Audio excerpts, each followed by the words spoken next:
Welcome to Creative Distillation, where we distill entrepreneurship research into actionable insights. I'm your host, Jeff York, joined by Brad Werner. And Jeff, happy holidays. Happy holidays. Isn't this holiday music just putting you in the Christmas mood, Brad? You know what? I can't believe it. It's either like Christmas tree or murder someone. I feel like it's really beautiful. So we were talking with producer Joel about having some nice Christmas music in this, and apparently you can get sued for doing that. So we'll do that a little less than I was planning. But in the meantime, thanks to the miracle of this technological age of wonders we live in, I was able to, in seconds, have an AI produce Christmas music for our podcast. Here's another track. It's really great. Here, check it out. I think you need to move to the paid subscription. I know, this is great. I mean, just think of the miracle of this, Brad. We could not have wonderful music like this created by an AI before this very year. Think of the billions of dollars spent to have this I know, happen. isn't it great? And it truly is showing us like the age of wonders we live in and how AI is going to solve all the world's problems. Don't you think? It's putting me in a great mood. It's making me think that Christmas is just the potent of the miracles to come. Yes. So happy holidays, Merry Christmas to you, Brad. Happy holidays, Merry Christmas to you and to our guests. And we find our place at one of our favorite bars. Back at one of our absolute favorite places. I think this is actually the third time we have featured this venue. Is that a record? I believe it is. Actually, I think it is. I think it is a record. All right, we're here at beautiful Land Distillers in lovely downtown Longmont, Colorado. Right. And we have multiple guests. There's this very, very, very, very special Christmas episode. It is. I mean, I think that this is great. We're going to be talking innovation tonight. We have three fabulous people. Real quick, though, we got to make up for something. I just want to apologize to any of our regular listeners. My mom, Brad's mom, anyone else out there who students Brad's assigned this to. Our Halloween episode was just not up to par this year. It really wasn't. So you know what? You know how much I hate Halloween. I know you do. And I was actually the problem. I was very disappointed in the episode because myself. it was a great guest. Don't get me wrong. Yes. Don't get me wrong. But I deserved to be hazed more than I was. Yeah, there was no pumpkin beer, no hazing. So we're gonna have a theme tonight. Okay. You'll actually like it, unfortunately, because you like Christmas. I do. It's kind of a drag. We're gonna be tasting eggnog in preparation for Land Distillers' annual Nog Off, and we'll talk a little bit more about that in a minute. With our perfect first guest, Ashley. Oh, excuse me. I have a list of guests here, so let's just start this again. A list of guests. Okay, we got a lot of guests. So, Nels, thank you for having us back. Thank you for being here again. So this is Nels Wroe. He's the founder and distiller of Land Distillers in Longmont. Nels, welcome back. Thank you very much. Pleasure to be here. Pleasure to have.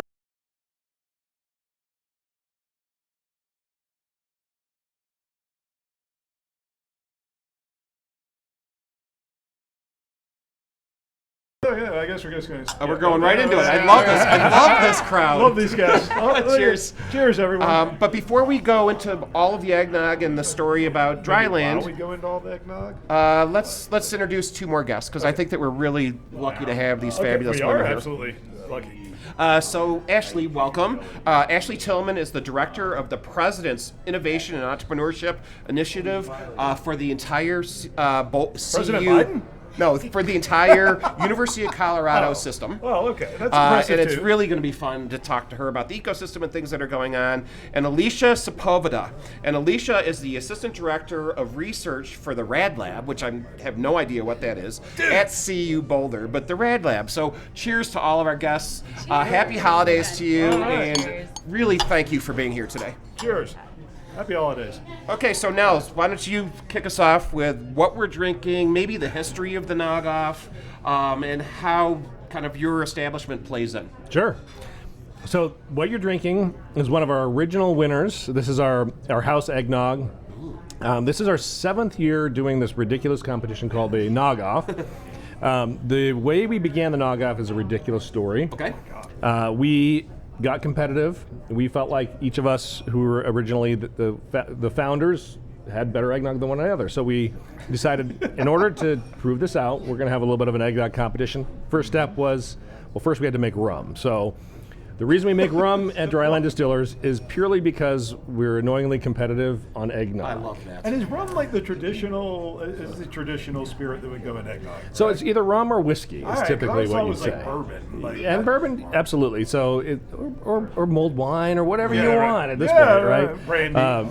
Enter the Nog Off, Jeff, and you can find out. Enter the I'm Nog thinking Off, about getting out here Saturday. So we Like a tiki nog. no tiki nog. We've had a tiki nog. I'm sure you have. Yeah. Tiki nog would be excellent. So the first year was a lot of fun. People got into it, and we hosted it for a second year. We had some guest chefs, and then it took off from there. So that Nog Off will be entering our 7th year. We have every year we have different guest chefs. Typically, we look at guest chefs from restaurants in Boulder, Denver, Longmont.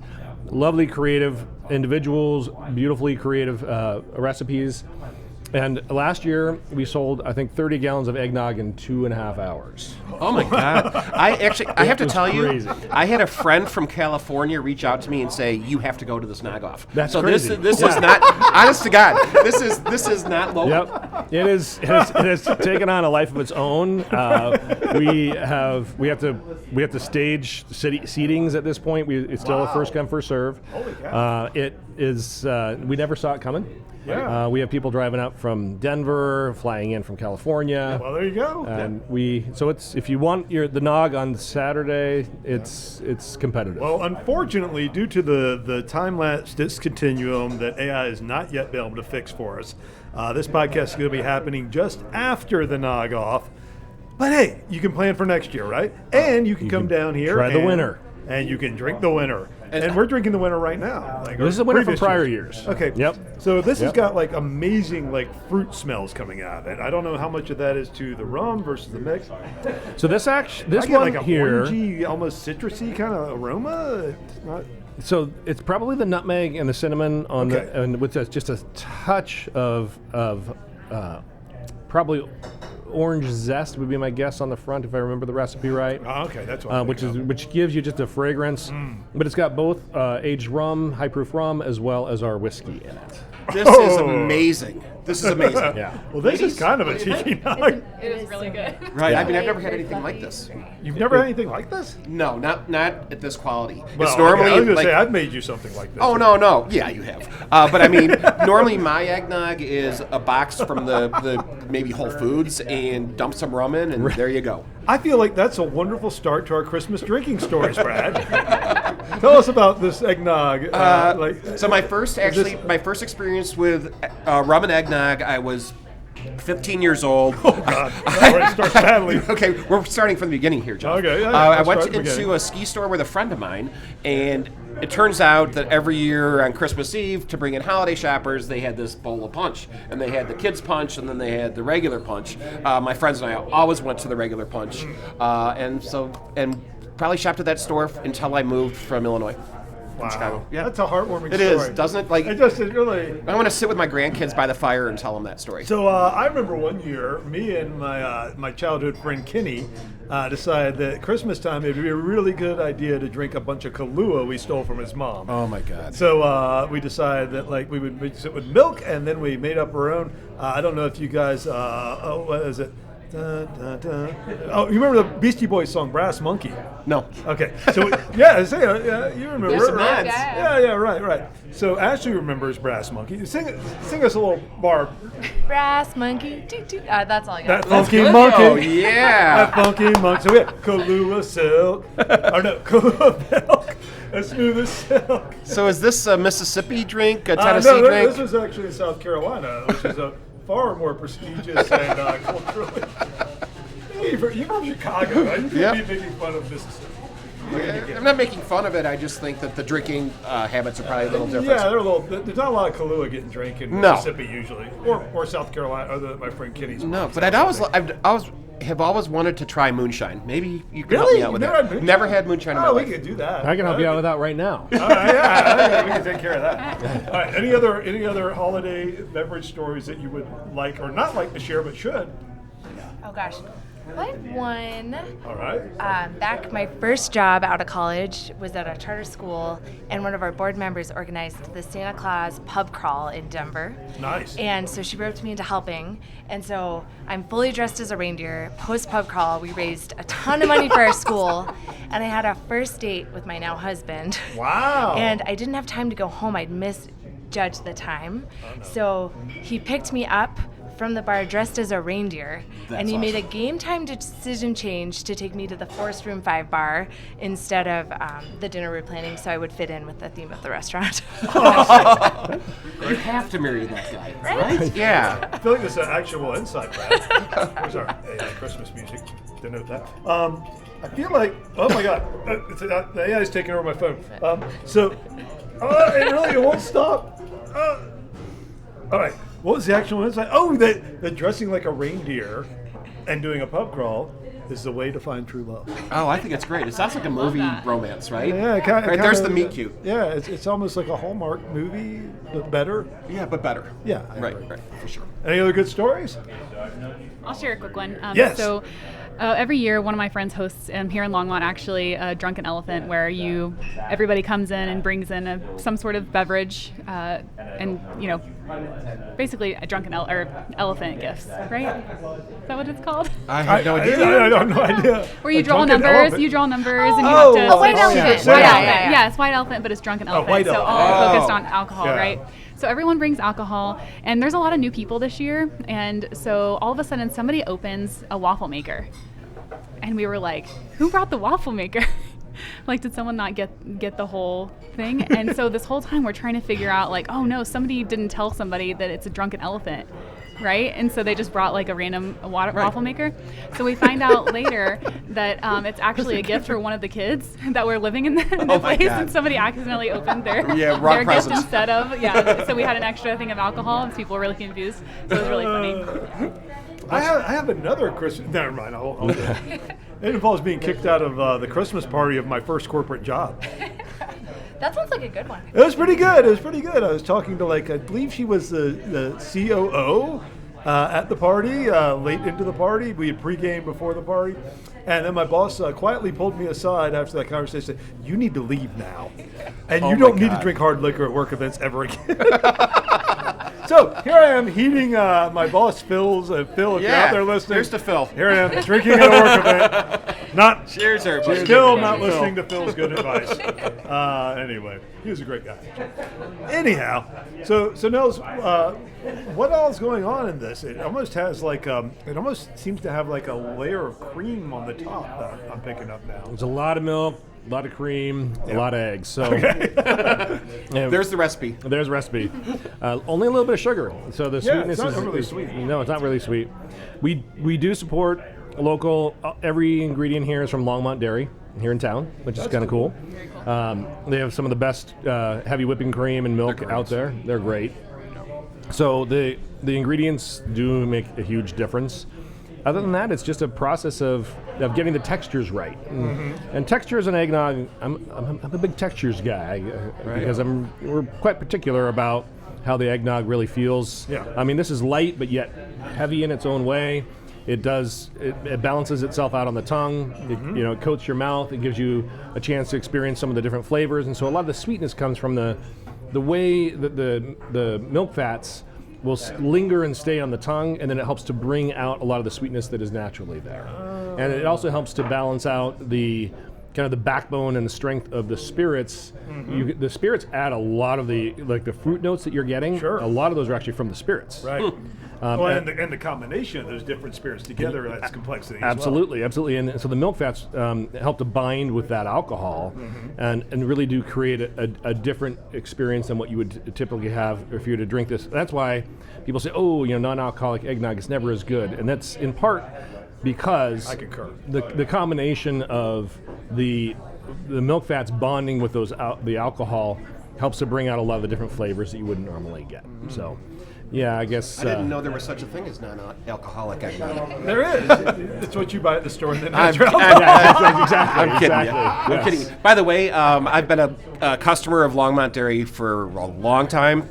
Their eggnog is great. It's really it's good. Is that the one that comes in the glass bottle? Yeah, Yeah, okay. they deliver. It is pretty good. Yeah. I had to buy it one time because they were out and my kids were demanding eggnog and there was nothing else. Yep. So even as cheap as I am, I had to buy it.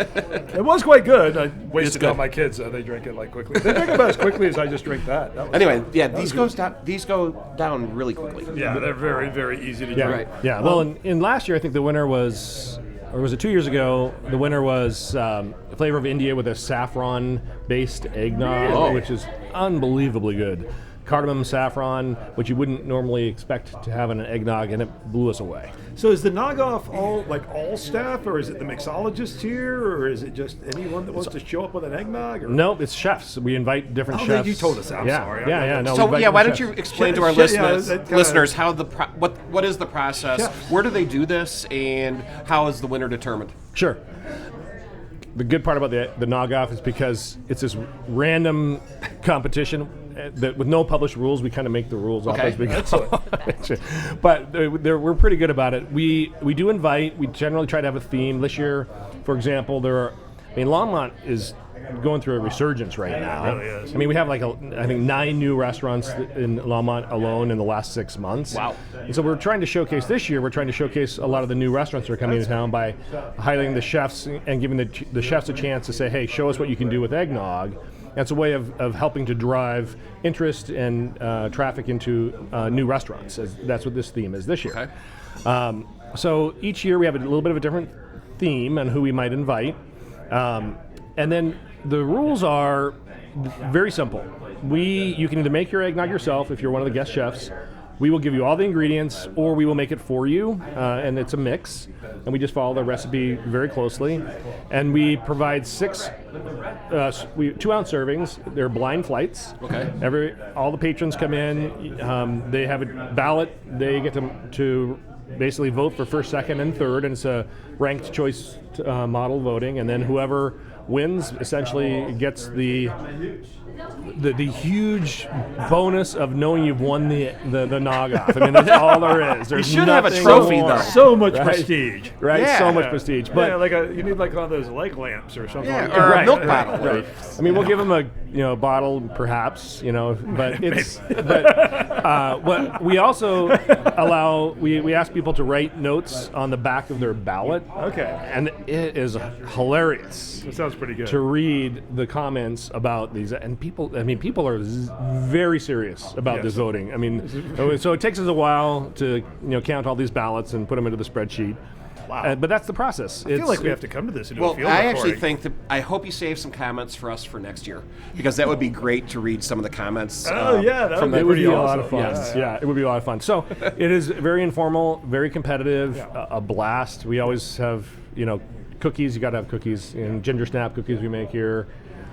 It's a way of celebrating community, celebrating the holidays. That's great. Cool. It is really cool. So this starts at 8 a.m. or something like that? No, we start at 2 p.m. Oh, okay. And so we're doing, This is Yeah. not Mississippi, Jeff.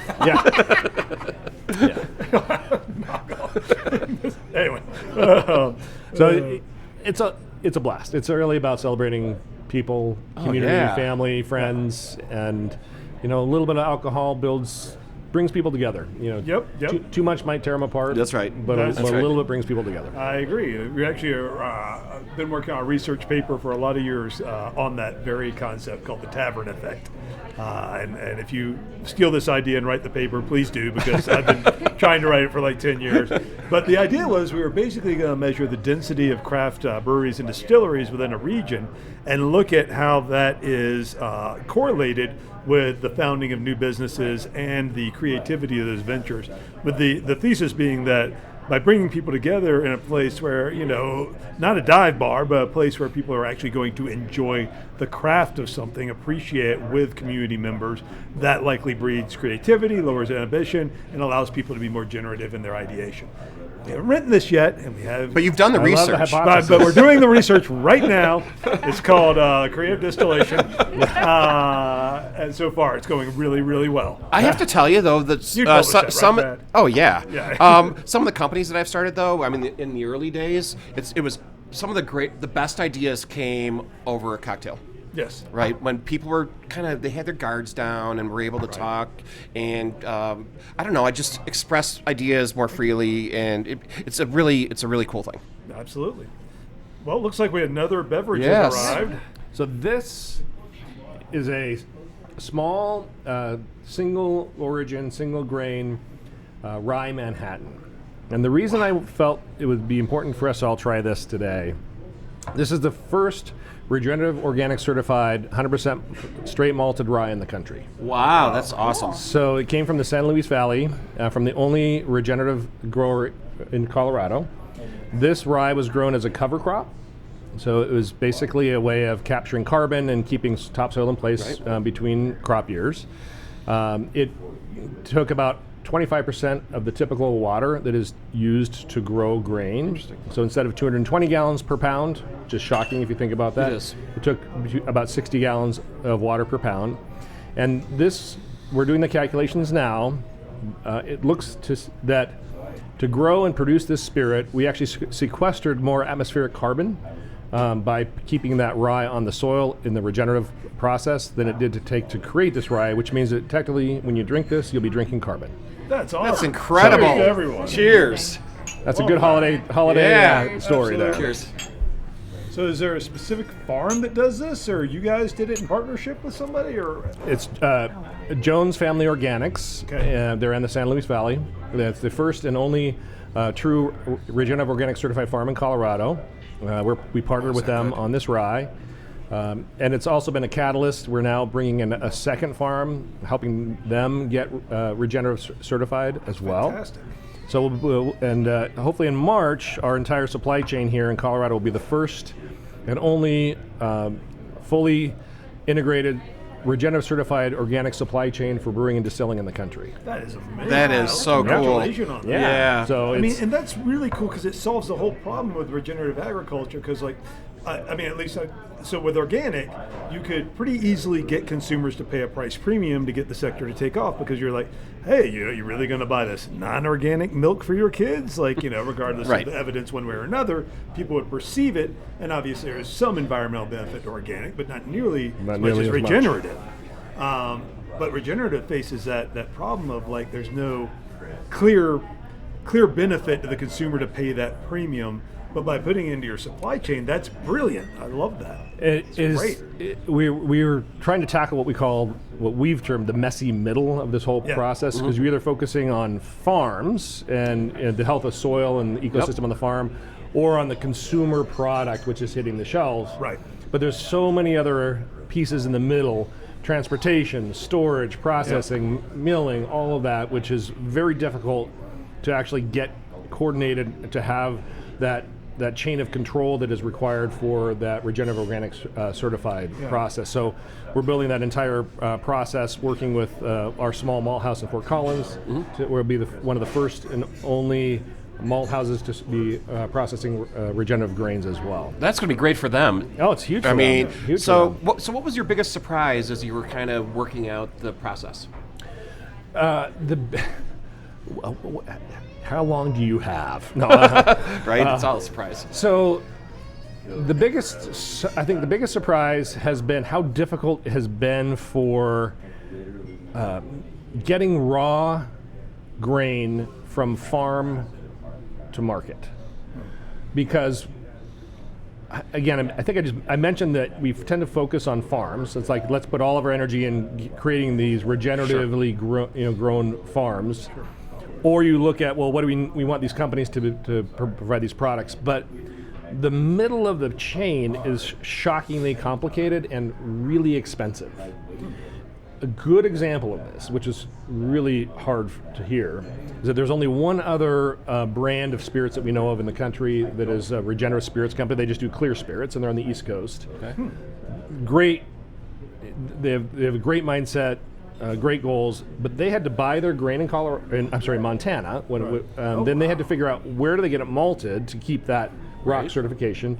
They had to transport that across the country to get it malted. Then they had to transfer that across the country to the other side in order to get it processed and packaged. And then they had to send it back to get it bottled and sold. So 4 trips. 4 trips, and the amount of carbon that burned through almost just completely destroyed the purpose of doing regenerative to begin with. Yeah. And they realize that's the problem, which is why we're working with them and realizing that the integration of these systems has to happen, or we have the problem now where we have these regenerative growers who say, I've got so much grain in my silo that either I have to sell it for commodity prices now, because there's no other place for I can retain that certification, because none of the processors have that certification. So the infrastructure right now. The infrastructure is not there. So that's a big piece of the puzzle, which is a huge surprise, because we don't think about that middle piece. Is how do you get, transport, store, process the grain or other agricultural ingredients in the way that keeps that entire chain of control that preserves that rock certification. And I'm clear that's an actionable insight. Sorry, didn't mean to interrupt you now. No, that is it's an insight, because for us it was even working with the growers. They were please. Yeah, well, the growers have come to us and says, "Can you buy my grain? Because either I have to sell it for 11 cents a pound, right? But I should be selling it for 55 cents a pound, and I have nowhere to process or store it or grow it at all." The reason I think that's so important is because, like, our students often want to do something with a business model to address climate change. I mean, this is really like a focus of course, many of our students and many of our faculty and staff too. We all care about this issue. But they want to focus on like really sexy, exciting end of the supply chain, it's an energy bar made with regenerative agriculture or whatever thing. They're always focused on consumer facing, not B2B or that middle, where you're pointing out there's so much room in the supply chain for people to come in and help maintain these superior products, and the chain of, no pun intended, the chain of custody and certification on them that's just completely overlooked. I mean, at least I don't see people talking about it at all.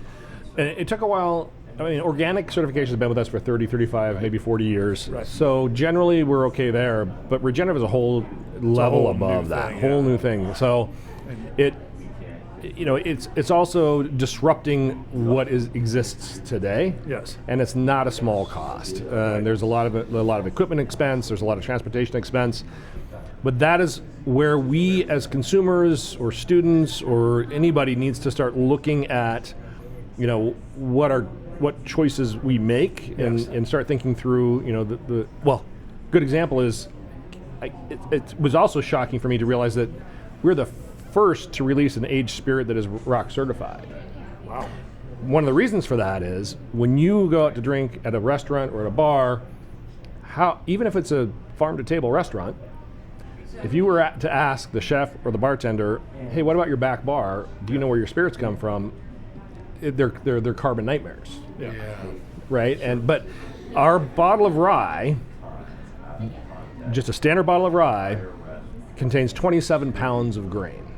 Wow. Oh my God. So if you think about the impact on carbon or on the environment around what you drink as opposed to what you eat, can you imagine trying to eat 27 pounds of, how long does it take you to eat 27 pounds of grain? Yeah. Right? At least 2 meals. Yeah, or 3 of these. Right. So that is another thing to think about, is that sometimes we overthink what we want to try to accomplish, but in reality, some of the small things, the small choices we make would have a much larger impact. Mm-hmm.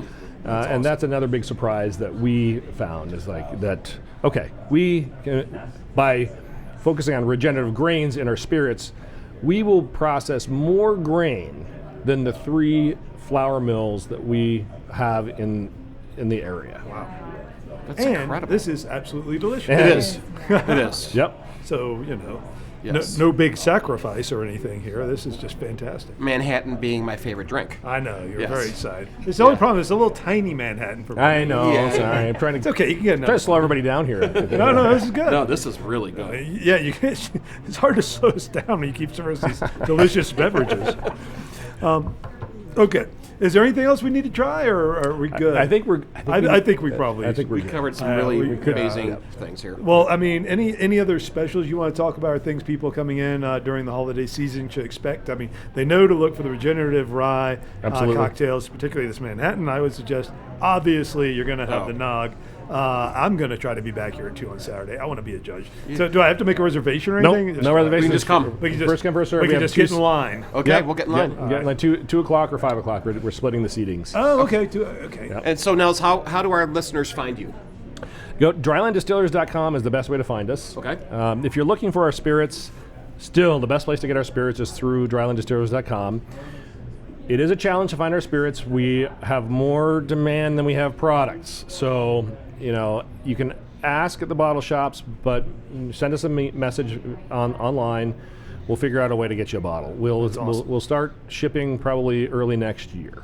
Great. Congratulations Yeah, on all thanks. the continued Thanks. success. This is one of our favorite places, obviously. I believe the record holder for most episodes. But every of the time we podcast. come here, there's always something new going on, right? I mean, Yeah, absolutely. You don't sit back on your laurels and just No. say, okay, Yeah, we're good. No. It's No, we I mean, have you just look at the menu. I mean, we that's have amazing. a phenomenal team here. And not to Right. mention, I had the empanadas tonight. Those are delicious. Oh, good. Yeah, You guys make those in-house, right? We make those in house. They're made from the exact same regeneratively grown heirloom grains that's in the whiskey and the rock. feel even better about them now. Thank you. There you go. Yeah. That's awesome. So once again, get out here to Dryland Distillers. My only regret about this visit is that we weren't here to give people enough lead time for the Nog Off. But hey, you can come down and taste the winter, and so you still have something to look forward to. Right. My regret is I didn't Uber. My biggest, the thing I feel most inspired by is that Brad drove me here. And with that, we have a very special holiday message from our marketing director, Emily. Emily. What is your holiday message, Emily? My holiday message. I had no idea. My holiday message to everybody is to remember to take it easy, spend time with family and friends, because those are the times you'll never get back. So just enjoy your time, and yeah, thanks for listening. Great. I love it. And with that, we'll send her off to a team meeting as she prepares for finals. So I got a feeling that actionable insights are going to fly fast and furious during this next conversation. A lot of innovation at the table. A lot of what? Innovation. A lot of innovation at the table. Yes. All right, so first of all, when you want to start, if you have questions. Well, first of all, actually, I'd like Ashley and Alicia to kind of tell us what your jobs are, right? Right. We talked about your titles, but Ashley, why don't you kick it off and tell us truly what you do? Sure. So I work in the president's office to support innovation and entrepreneurship across all 4 campuses. And really our big goal is that CU is the #1 institution for innovation and entrepreneurship in the country. It was going to be the region, and Todd was like, absolutely not. We've got to go nationwide. I think we got that one for the region already. At So least I would hope so. how do we measure that, or how do we know if we're successful? That's a great question. So we're still working on figuring out what the right metrics are, because there's so many different metrics out there, and we really want to focus on outcome metrics, not output metrics. Right. And so a lot of the things we're thinking about on more of the process side is, are we retaining and recruiting the best student, staff, and faculty around innovation? Obviously, the best talent right here. Innovation and entrepreneurship. And the other piece of that we're really looking at is on the student side, so student success. This past year we did some low-hanging fruit metrics. So we looked at how many students we serve through innovation and entrepreneurship courses. Okay. We also looked at how many represent new majority students. Let's stop there for a second. So what are those numbers? So that's a great question. We aren't publicly sharing the. Do we have a guess, like range? Oh, so we have 17,000 students took an innovation or entrepreneurship class across the system. That's incredible. That is incredible. 80 plus programs that focus on innovation and entrepreneurship. And so there's some really, really amazing work. I think that one of our biggest problems is a branding problem, and that we don't celebrate and kind of talk about the work we're doing in that. Yeah, I think that's so true of CU. CU-Boulder for sure. CU system-wide, it's like we do all these amazing things. I don't think we've really mastered how to tell the story other than the Creative Distillation podcast, where you hear about these actionable insights and you're ready to go out there. And which is why you're going to want to hit that click and subscribe button right now, so you can continue to get these things and hear amazing things like AI generated. Well, and what we've talked about a lot is the reason that these programs are successful is because employers are looking for grit. And grit comes out of this creative thinking, honest feedback, and experiential learning. Would you agree with that? Absolutely, and I think Alicia could even speak to, because a lot of the educational work we're doing is the foundation was laid by the research that Alicia did. Yeah, this is such an interesting finding. So we did a research study. Well, first of all, Yeah. Alicia, let's talk about Okay, back up. So where do you work at the university? Sure. So right now, I work in a research lab on research on affective disorders and development, which Okay. is in the psychology neuroscience lab. So it's focused on youth mental health and depression. Interesting. Oh, wow. And so we're looking at preventing, predicting, and using innovative technologies, pedagogies in the classroom, You need et to work cetera. faster. We are trying. And as you know, Is that at Boulder or is that? it is, yeah, University of Colorado Boulder. Cool. Interesting. But prior to this, so 2 or 3 years ago, I worked on a CU system project that was really spearheaded by, well, initially it was inspired by Sharon Matusik, who was Great dean friend of the ours, College of and the Leeds. podcast. Yeah, Leeds School of Former Business. podcast guest. Many times. Multiple. Tends to run businesses out of business when she Yes, she appears does. on podcasts. Yes. So we don't have her on anymore. But she's a great friend. Yeah, she's Sure, yeah, I've heard incredible things. not and a then, fan of drinking coffee on the podcast No. either. No. That's another story. And then Brad Bernthal, who works with Silicon Oh, yeah. Flatirons yeah, in great the guy. law school. And he's been incredible at working with Mike Leitner, who is at CU System. And all of these incredible people came together to say, what is actually happening when it comes to innovation and entrepreneurship across these 4 campuses? And so what we did was we did a study where we interviewed 67 people across the CU System. So that's Boulder, Denver, Anschutz, and Springs. And what kind of people did you interview? Sure. So we looked at faculty and staff who were actually building and creating these businesses. So launching new ventures, commercializing, and as well Did they as talk students. to you, Jeff? They didn't talk to me. Yeah, they talked to me. Okay, there you go. So Yeah, of course. Yes. I told and- them specifically not to talk to me. you. Yeah, very good advice. Like, who's got 2 thumbs and was in the report? This guy. Okay, really Yeah. interesting. We have new drinks that have arrived. We should quickly mention them. I'm drinking the Hemingway Daiquiri, Cheers. which is rum and a be bunch of very delicious careful sounding here. things. Yeah, we gotta be careful because these are all beautiful coupes. They are beautiful, aren't they? Yeah, so let's real quick, just make sure we give cred for our amazing host. Sorry here. about the interruption, though. important sidetrack. Yeah, so we interviewed 67 people, but faculty, staff, and students who Okay. had either created new ventures or were building and creating programs or teaching in these courses. And what we did was we just emailed random people or people that we had on a list that we just have heard that, new venture launch or new venture challenge, those types of things. And then we just really tried to understand, we had some research questions that were really guiding this, but the purpose was really to catalog what is actually happening when it comes to innovation entrepreneurship across these 4 campuses, what challenges exist when we're actually trying to create and produce new ventures, and the innovation mindset, and then lastly, just what are the experiences of faculty, staff, and mostly faculty and students who are actually trying to build businesses? Like, what are they learning? What are they stumbling on? What are they having challenges with? What are their successes? And how are they actually cultivating that? And do you have any takeaways or early takeaways? Well, they did this a few years ago. Oh. Yeah, so yeah. basically what we did was we developed this 200-page incredible report, so you should It's definitely check amazing. it out. You ever seen this thing? Never seen it. Never I'll heard of send it. it to you. Okay, so, and this is one of the problems I think that we just talked about was around marketing and Yep. branding of what we do, because I think one of the biggest findings was once you get in the circle of innovation entrepreneurship, like on campus and also in the Boulder community, Yeah. it's incredible. Like, Right. it is incredible. The community, the people, the insights, the connection, the hope, they're building the relationships. It's just such an incredible space. I was outside of that space for a while, and then when I work in it every day. Yeah, Right? I mean, yeah. I'm the connector. I work with, our ecosystem is outside of the university is incredible.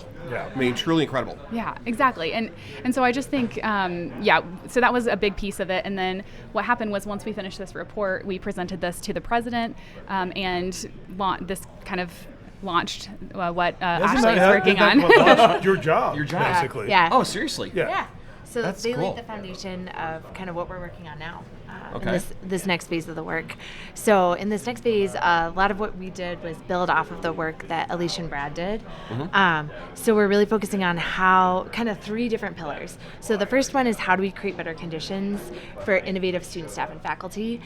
So we're working on some tenure and promotion, regent policy right now, and it's making some progress. I've heard rumors about this, the idea that perhaps looking at, because right now, like if you were to go start a company as a tenure track faculty member, I mean, it's not particularly encouraged nor discouraged. It's just kind of like, if you want to, you can, but it's not going to count towards your tenure. So let's put entrepreneurship in one of the things. Well, that it could be benefits, part right? of the criteria. Right. It could at least count for something. Right. And that's the way a lot of these tenure decisions are. Like, you're probably not going to give someone tenure just based on that. So I'm out.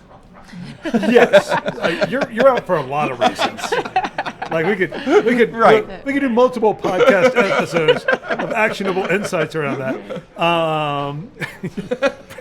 But it would count for something, right? Because if it doesn't count for anything, it actually does implicitly count against you. Yes. Because it's something you were doing. It took time. That you were and effort. taking Right, time. exactly. Right. So Opportunity cost. am I right, Ashley? Am I Yeah, describing yeah, this yeah. correctly? Because So, it's just my perspective. I don't think it's a big thing at the business school, although we do have multiple faculty entrepreneurs at the business Yeah, school. we do. I've worked with a lot They of them. certainly don't count towards their tenure. Yeah. It was just kind of ironic considering they're business professors. Which is really incredible. And Isn't that crazy? They find me, which is really It's that's really true. flattering. You're actually a mentor for me. Yeah, for many of them, and I think it's great. Maybe you will get tenure, Brad. At least an honorary doctorate, maybe. Who knows? Yeah. So did you identify kind of the places where innovation and new businesses are coming? I mean, it's not just the science community, is it? Yeah, well, that's actually a big area that we're thinking about. So, the venture partners and CU Innovations, which are the two technology transfer or Yep. the innovation engines, as they like to call themselves, are doing a great job tracking anything that has. We had IP. Bryn on the Yeah. podcast. Oh, nice. Okay. Last podcast. It's our last holiday episode. Yes. But what we're missing is all the creative works that are happening. Yes. All the student ventures and all the small businesses. And so actually Brian Lewandowski I've been talking with about some maybe creative ways to track contrast-based work. Oh, cool. Different ways that we can kind of capture the broader So value Brian's creation. the director for our research at the lead school, and they do this annual, I guess they're getting ready to do it very soon, annual Colorado Business Outlook report. And Yes. So they really are like economists. I've been to it, actually. Yeah, of course. Yeah, it's really cool. So that's a big thing we're thinking about on the translation side of how do we do a better job capturing the economic impact that we're creating, and also Absolutely. like at Anschutz, the lives impacted and lives transformed through this work. Yeah. And then I think the even harder part, which this is a piece that I think we're really ahead on, is the student piece. Because if you look at like the California system at the presidential level, they're only looking at really technology transfer. They're Right. not looking at the holistic picture of the student ecosystem within like a small piece of their INE kind of trajectory, and that might change because they're re-envisioning it right now. But I think it's a strength of thinking about like what's our full pipeline and what's our holistic. And I think it's really ecosystem. interesting because even if there wasn't a focus on this, the entrepreneurial students will create that ecosystem, right? Yeah, they'll create it for they're themselves, not right? waiting for the president's board to start. They're already finding like-minded people and the help that they need, and it's really cool. But to have that added support and that connectivity Right. would be truly Well, and I think that, I mean, this is my perspective. So I've been working on strategy for the lead school for the last year and a half or so. And this is actually the same thing we're finding. Is like we do all these great things. We have all these really interesting cross-disciplinary efforts that faculty are engaged in. We have all these programs that other schools don't have. And people just don't know about it. So it's kind of like we've created one of the best kept secrets in literally. academia, like somehow. Yes. I don't know why or how. What is I think our provost says, like we're the Rodney Dangerfield of university. And we don't get no respect, Anyway. Well, Yeah, I but- want to add to that because I think one of the things that I learned from the student stories and the student experiences were some of these students kind of happenstance learned about one of these entrepreneurship events or community, mostly events or workshops that happened on campus. And so they would come with a friend and they were like, wow, I had no idea this even existed. And they weren't entrepreneurs. They didn't identify as entrepreneurs at all or even yet, but they loved that innovation mindset where they were thinking differently. And one of the biggest things too that I think we really need to cultivate with the student piece and highlight is the future skills that they're actually learning Yes. through entrepreneurship. So even if you aren't going to be the entrepreneur or the founder, maybe you can be the second or third where you're still innovating and you're still really, early on in a new venture, but and on the cusp, or maybe you're innovating within a company, but that mindset and the skill set that you learn from entrepreneurship is gold. One of the students really just stands out to me that I interviewed, and she really shared that she really realized that she could do anything. And that is incredible. And she wanted to have a huge impact on the world. And for somebody to have that inspiration is so key. Right. I mean, I have a marketing student that I'm thinking of that came to class 3 years ago. Hold on one second. Oh, no. I just got to cut you off. Yeah, okay. Go ahead. No, she came in as a marketing student just thinking this was a normal class, left, founded her company, and had $1 million of funding within 2 months of graduating. Right? She was set up, and her life changed. I mean, she didn't even know that this was something that was available to her. But I want to rewind from that, because I think that, well, that's a great story and awesome. But not a goal. Well, I don't think that should... I think stories like that sometimes inhibit us a little in what entrepreneurship can be. Totally agree. Because students think about it as like entrepreneurship is doing a startup and raising a huge raise and having an exit. And I really feel like where we could differentiate this and be leaders in education entrepreneurship. I think, by the way, many of the, I think many of the leading schools, quote unquote, in entrepreneurship perpetuate this kind of mythology. And so does the popular media, so do things like Shark Tank or whatever, pick whatever. Yep. I think what Alicia was saying is totally critical. It doesn't matter if you're even first in a startup or second in a startup or never in a startup, or maybe you don't even go work in industry, in business. That's right. It's the key is learning the skill set and dare I say the resilience capability of working under conditions of uncertainty to be able to persevere when you don't know what to do.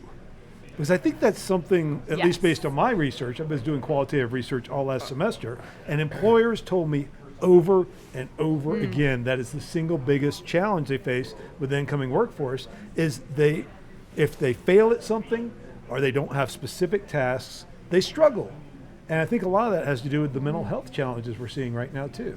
And I'm sorry, that was really long. I've been thinking about this for a year and a half, so sorry. Jeff, 2 things. Mental health, yes, 100%, but also students have been trained from kindergarten to read something, put it down on a test, and forget it the next day. And that's not thinking, that's memorizing. Yeah, Alicia, you seem like... Yes, 100%. And it's really difficult. So I actually worked as an academic coach for 10 years. And a lot of times we talked about learning strategies and that metacognition where memorization is just the foundation, but you have to get to that higher level of critical thinking. And entrepreneurship is not counterintuitive to critical thinking. It actually builds on critical thinking and helps young people solve problems, which is what we need in the world. Okay, so I actually just had my TA prior student, and he's working with me in many, many things at the university, Ethan Dean, come up to the mic, because Ethan, welcome to Creative Distillation. Good to be here. But Ethan, you didn't know me a year ago. I did not. Right. So talk about your journey as a student and then running into this kind of entrepreneurial training. That's a long story. I'll keep it quick though. I was in a class one day, and I hear that there's the natural progression of an entrepreneurship student into this class called New Venture Creation.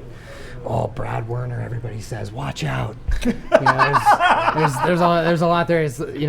One student looked at me, she goes, oh, that's going to be a good class for you, for sure. And I go, okay. for you. So, I guess, right? So I come into it.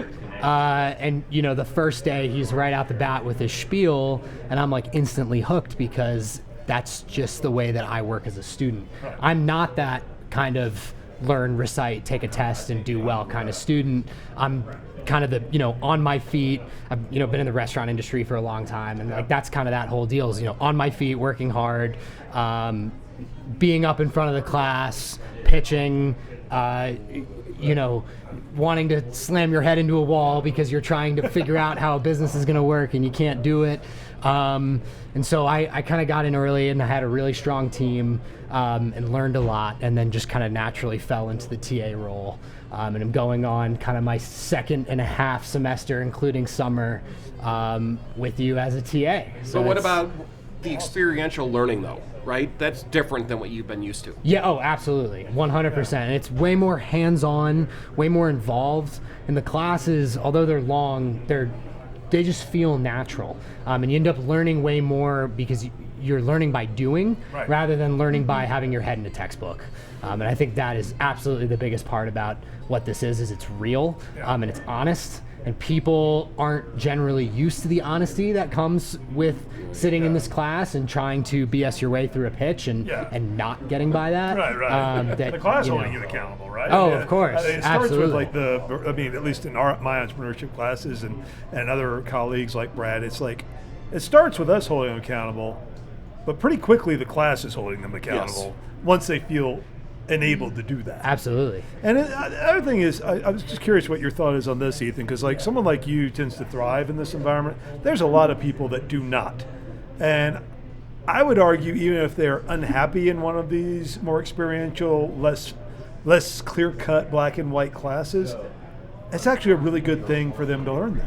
Oh, it's huge. And I think most people who are not natural within this environment come out a way stronger presenter and a stronger human generally, because a lot of them end up going through something like this and putting a lot of work into it, and it makes the other classes easy. And they also play such a big role. No, I think to Brad's point, students aren't used to learning that way. Exactly. Which is also really indicative of where we're at educationally.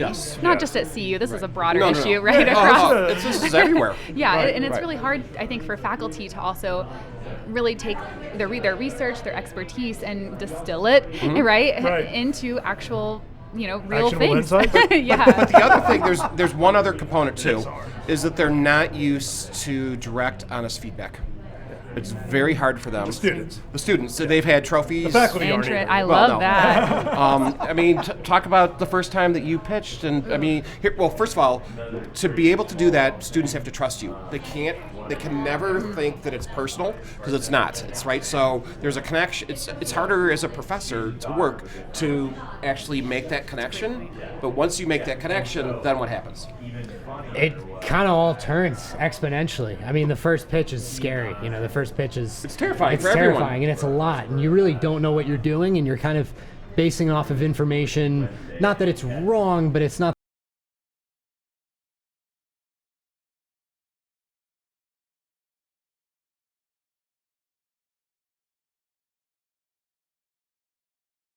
learn the way, and you kind of get thrown down to the ground a little bit, and you work back up from it, and the results are just exponential.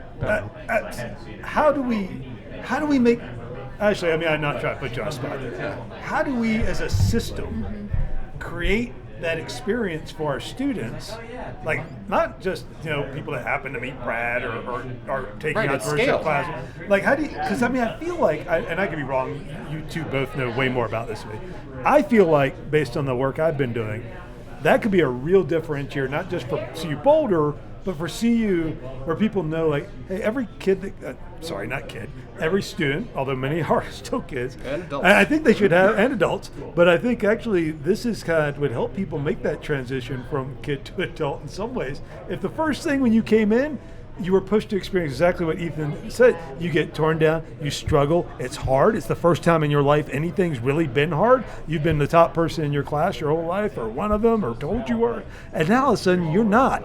And the key is, though, we give you the coaching and the experience to learn how do you come back up from that. I mean, I know that's a tall order to put on you. I'm sorry. But that is the order. I've been thinking, but that's like something we could do collectively, Well, and to your point, Jeff, I think you create a virtuous cycle when you were talking about this element of trust, where you have to be more invested, and you're creating this learning cycle where you're learning from your students, and your students are learning from you, and also you have to be connected to industry and the ecosystem because you're helping students learn Right. experientially, so you're creating that. And so one of the things that I do is every student that I have is paired with a local mentor. So outside of the university system, that's in some sort of business and startup or whatever the theme of interest is. I think one of the best parts too is that it's, a lot of people come into it that maybe entrepreneurship and this whole concept of creating a startup maybe is not for them. Right. And I think a big part of college, especially from a student's perspective, is figuring out what you want to do. What you don't want to do. And what you don't want to do, exactly. And I think, some of those lower classes that undergrads take are definitely to that. And then students get a new venture, and I feel like it's very easily, it's either this is for me or this is not for me. And let's figure that out on an extreme. Or it's like not for you right now, too, Yeah, right? Like yeah. I'm 38, and I think my first business was 35, and I didn't even have entrepreneurship on my radar before that because I didn't have confidence in myself. I didn't even know that these things existed growing up in a small town. Like it's just an incredible opportunity, but it's okay to like not want to do it right now, but like Absolutely. build that confidence in yourself But that this you way can of do it. teaching doesn't need to just focus on starting a business. Right. That's the point, right? It's not about bubble tests and having 1,000 people in a room. It's how do you give them an experience that maybe they could fail, and giving them the coaching to be able to figure out how do I come back. That's the Yeah. key. Because when you're challenged, like when you're challenged in a class, like, you say, I'm not trying to pick on any particular, let's just take math. You're taking a math class, maybe you weren't the best math student in high school, now you're trying to take calculus, and you're struggling, and you're getting F's on your test, and maybe you get some tutoring, and maybe you manage to struggle by and pass. I don't think that's the same because it's your own individual, isolated struggle. And I think one of the huge things you learn from entrepreneurship classes is that other people and the collective and the stakeholders that self-select to help you and that you self-select to help others, that's the It's key. the team. It's the Right. team. The team. And maybe it's not even just your team, it's the class. But it also and goes- it's the ecosystem, and it's everything beyond. It's a human endeavor to solve problems. So entrepreneurship is normally misdefined. Yes. People define it as entrepreneurship is a way to start a business. Right. Entrepreneurship is creative problem solving. Period. Yeah, I'll go you one further. I actually think it's creative collective problem Oh, solving. interesting. I think that's the Yeah. key. It's the human interaction, because we have these misconceptions where people are like, "Oh, I want to be like Elon Musk or Bill No, Gates no, or no. whoever." And it's like, okay, the reason you know who that person is because they're like a 1 in 5 million freak, That's like right. outlier. They're the freaks. And you're probably not. That's If you right. are, you That's don't right. need this class. But I also think it's faculty wide, right? I think that our tenured faculty is scared of the term, or they think of it Well, in this narrow framework. I think Alicia was nailing it. Faculty being willing to say, yes, I have this expertise, but my role may not. We have many things, like in engineering school, we do not want people freestyling engineering and being creative. No. Because we don't want to all die when we try to get on a plane Or or the drive on a other bridge. thing is they invent something in their garage, Well, that's all, and they yeah. think the world is going to Right, come and embrace them, right? But we also need to balance that with classes and disciplines that are not about, hey, Agreed. here's the answer, memorize this, get it right. It's a generative thing. And Well, one more. You first. Oh, so one more thing, though. Sorry, guys. Is that it's No passion on this topic. I'm No, obsessed we love it. This is a way to change the world. It's also the answer to a student who goes to their parents and say, "Mom and Dad, I want to be a poet." Yeah. And this actually fills in that gap. And that poet, that artistry is needed when we're talking about these engineering issues. And I think that comes to the point of, I think we're getting a little bit better on the technology translation side because I agree. funding is moving towards interdisciplinary team-based grant funding. Yes. And I think that's what we need on the educational side. Yep. And I think that's one of the big pieces we want to look at and kind of figure out if we can take a bite out of from the systems level, because it's just such a huge problem. And we started actually tracking interdisciplinary startups and startups that were formed across our system. But I think there's just so much to dive into around the incentive.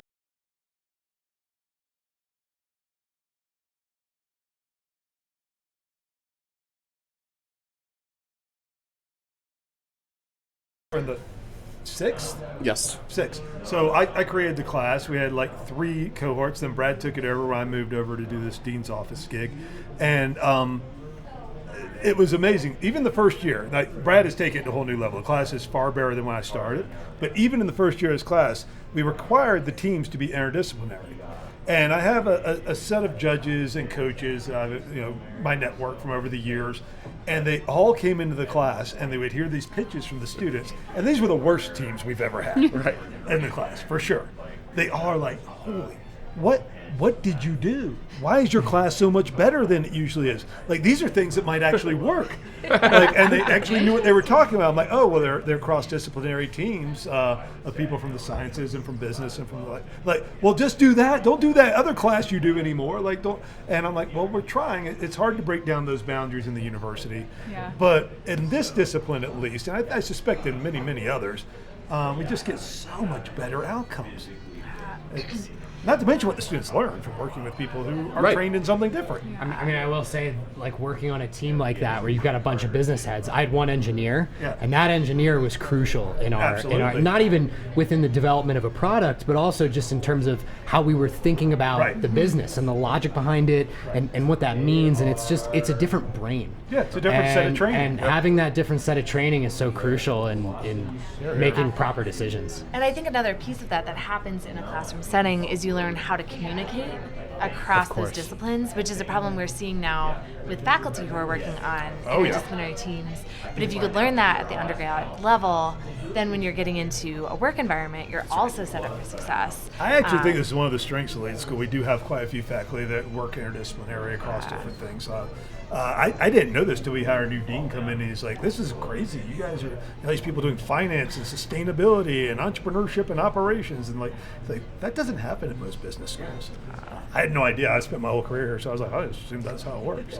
Okay, so we probably should wrap up and go get yet another, well, maybe not get another cocktail, but these were wonderful. Alicia and Ashley, what are some parting thoughts here, actionable insights you think, like where CU going? What would you like to leave our listeners who are curious about this or want to get involved or anyone in the system? What kind of message would you like them to take away from this? I think it's a message of hope.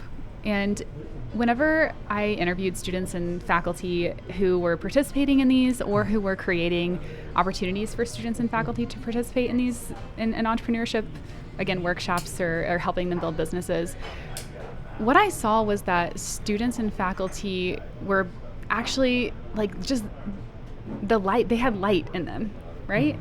Like they were lit up. Yeah. They were on fire. And I know you've all interacted with people who aren't that way, right? Oh, yeah. Never. And I think what entrepreneurship, the skill set and the mindset that it provides for people, it gives people hope, and it gives people the skill set to actually build what they want and create what they want in their life. So I think the action from that is that we need to create more opportunities for people to just have exposure. And I'll give a quick example of that practically. I went to the Startup Variety Show, which is hosted through Silicon Flatirons at CU-Boulder.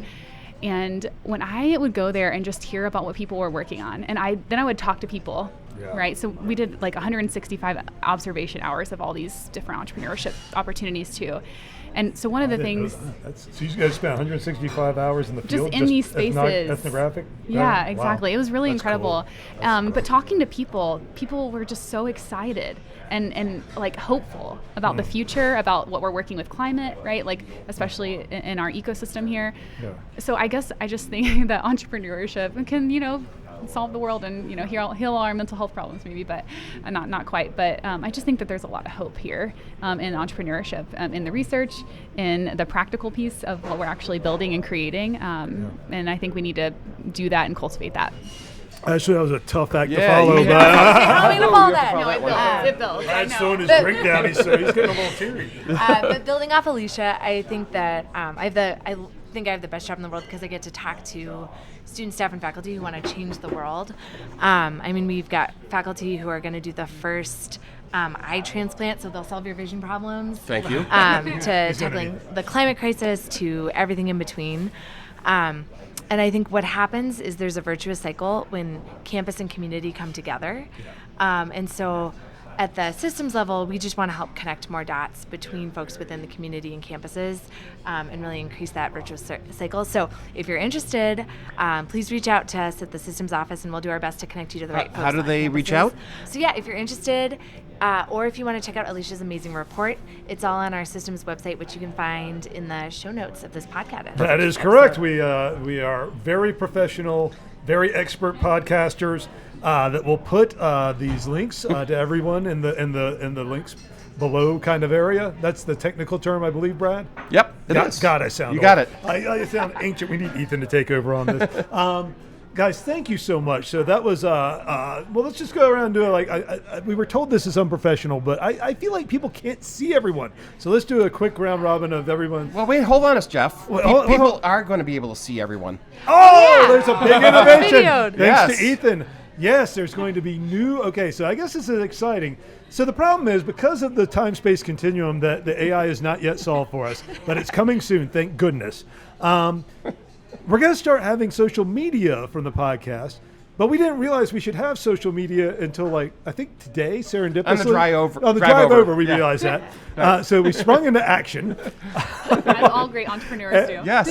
And we didn't record any for the rest of this season. So This is a test. this is a test. It's only a test. But anyway, going forward, you'll be able to see this, and that's going to be really exciting. You're going to see what a handsome devil Brad really is. Yes. You're a very fortunate audience.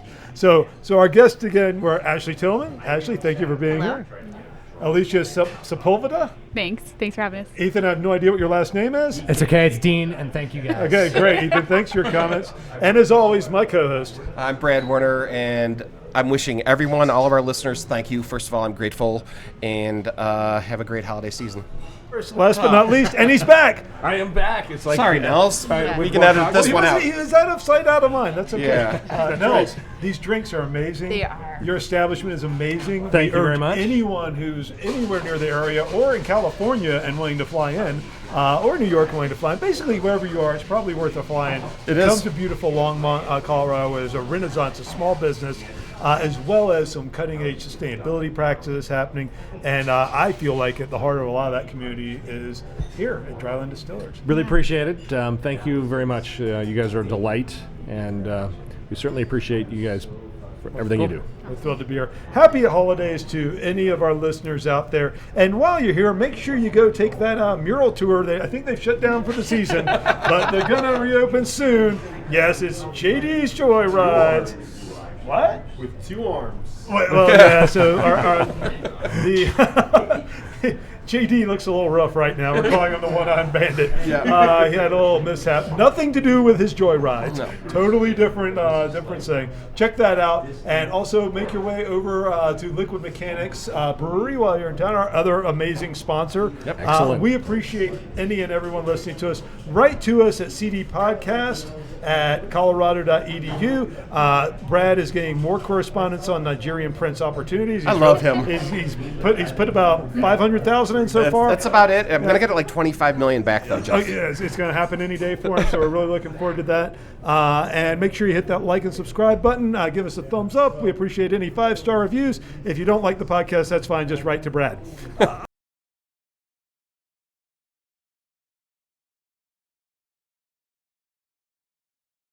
And health and happiness in the coming new year. Cheers. Cheers, everyone. Cheers.